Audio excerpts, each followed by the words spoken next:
তুমি যতবার পড়ে গেছো না, তার চেয়ে একবার বেশি উঠে দাঁড়াতে পারলেই তুমি জীবনে জয়ী হবে। আসসালামু আলাইকুম, সবাই কেমন আছেন? চলে আসলাম আজকের ভিডিও নিয়ে।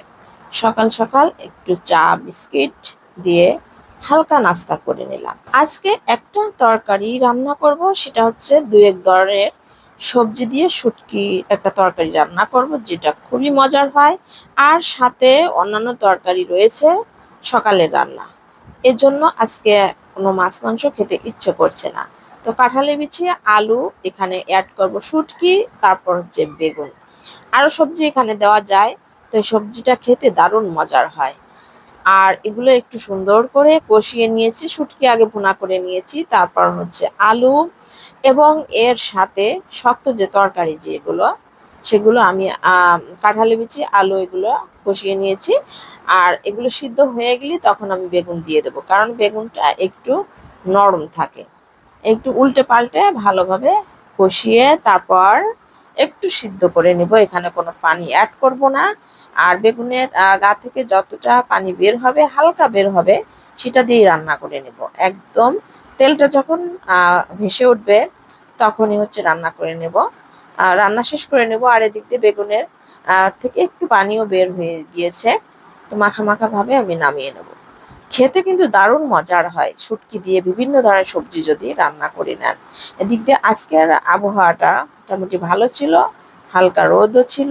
বাইরের পরিবেশে আমি একটু ভিডিও শুট করে নিলাম, ক্যামেরার মাঝে বন্দি করতে পারলেই ব্লগের মাঝে সত্যি ভালো লাগে। রান্না বান্না করতে যেহেতু ভালোবাসি, এটা ছাড়া তো আসলে অন্য কিছু ব্লগের মাঝে দেওয়া হয় না।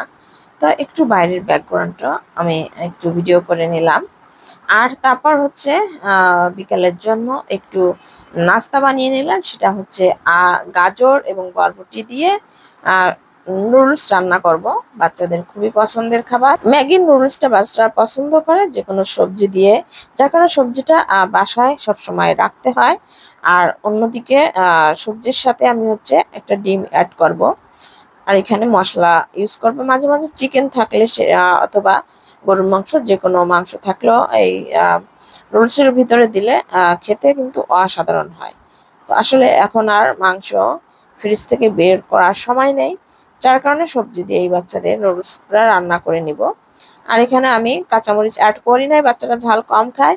কাঁচামরিচটা ঠিক আমি সবজির সিদ্ধ হওয়ার আগে আমি দেই নেই, একটু পরে দিয়েছি যাতে ঝালটা কম বের হয়ে আসে। মশলাগুলো দিয়ে তারপর মিশিয়ে আমি নুডলসগুলো দিয়ে সুন্দর করে রান্না করে নিব। আর নুডলসের একটু ঝরঝরা খেতে বাচ্চারা পছন্দ করে, এজন্য একটু ঝরঝরাও রেখেছি, বেশি সিদ্ধ করি নাই।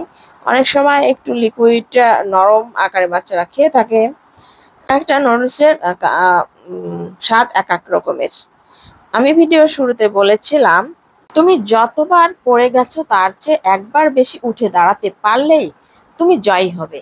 জীবনের ধাক্কা অনেক আসবে, উত্থান পতন থাকবে, হেরে যাওয়ার অনেক গল্প থাকবে জীবনে। সবকিছুকে জয় করে সামনের দিকে এগিয়ে যেতে হবে। ধন্যবাদ।